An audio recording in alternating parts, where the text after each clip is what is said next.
O Luke Skywalker, obrigado pelo superchat, ele diz aqui, a Guerra do Vietnã e a Segunda Guerra Mundial não começaram da noite para o dia, mas aos poucos, em câmera lenta, adicionando novos atores e elementos. Assim parece ser hoje. Um abraço, obrigado pelo superchat. Eu tenho essa percepção. Eu acho que o que está acontecendo nesse momento, inclusive, é uma preparação, é uma prévia das opiniões públicas. Isso está acontecendo tanto em Washington, como em Moscou, como em Londres, como em outras capitais europeias.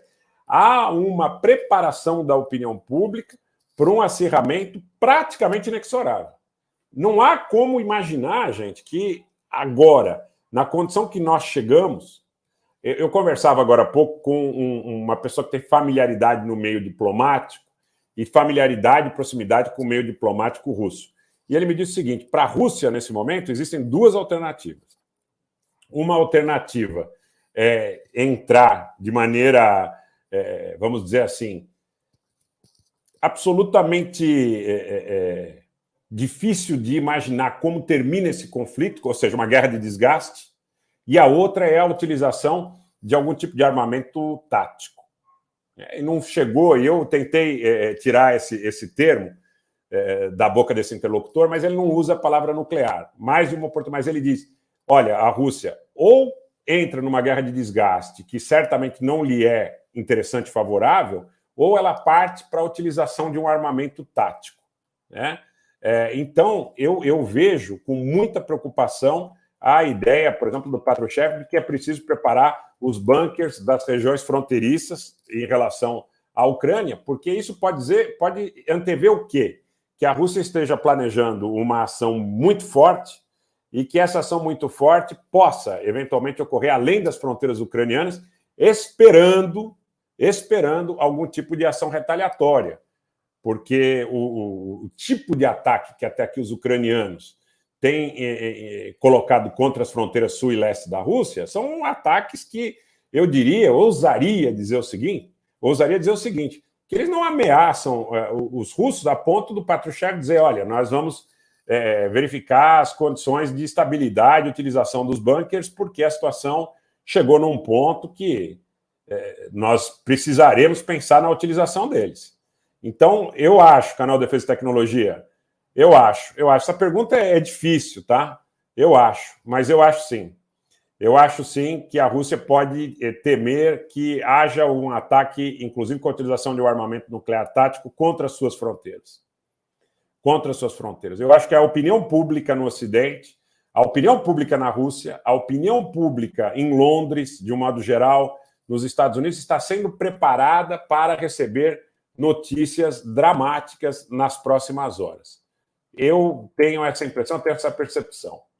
Eu vejo na própria declaração, na citação da agência TASS, nas declarações do Patrushev, quando ele fala que é importante, inclusive, averiguar se há objetos do patrimônio federal que possam ser movidos de local, né? Vejam como é grave a declaração dele. Ele diz, olha, vamos preparar os bunkers e, ao mesmo tempo que nós vamos preparar os bunkers, nós precisamos verificar se há algum patrimônio federal importante nessas instalações que precise, eventualmente, entrar mais para a fronteira leste da Rússia, possa ficar mais bem guardado. Então, há a expectativa de que certamente há a expectativa de que ataques possam atingir muito mais duramente essas regiões. Há um trecho da declaração dele que ele diz que as estruturas de proteção da defesa civil, sigla em inglês ZSGO, são estruturas destinadas a proteger a população dos fatores prejudiciais das armas de destruição modernas, munições de arma de destruição em massa. Então, aqui fica implícito a ideia de que a Rússia conta com a possibilidade dessa situação de um ataque nuclear tático. E ele continua, segundo a agência TASS, dizendo o seguinte, além de instalações especiais preparadas, entre outras coisas, precisamos ter proteção radiológica. Pessoal, vamos compartilhar, porque esse é um dado fundamental para a compreensão da gravidade da situação.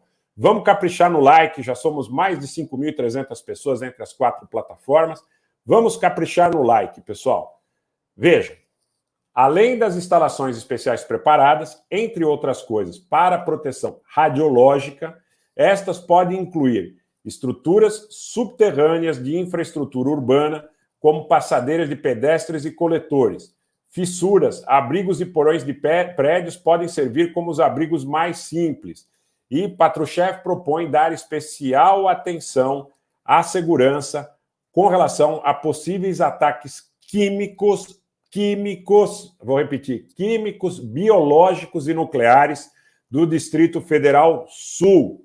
No decorrer de uma operação militar especial, foram obtidos dados de que nesses laboratórios, cientistas militares dos Estados Unidos criaram vírus, bactérias e toxinas, e, de fato, novas armas biológicas. Vou repetir, no decorrer de uma operação militar, foram obtidos dados de que nestes laboratórios, cientistas militares dos Estados Unidos criaram vírus, bactérias e toxinas e, de fato, novas armas biológicas.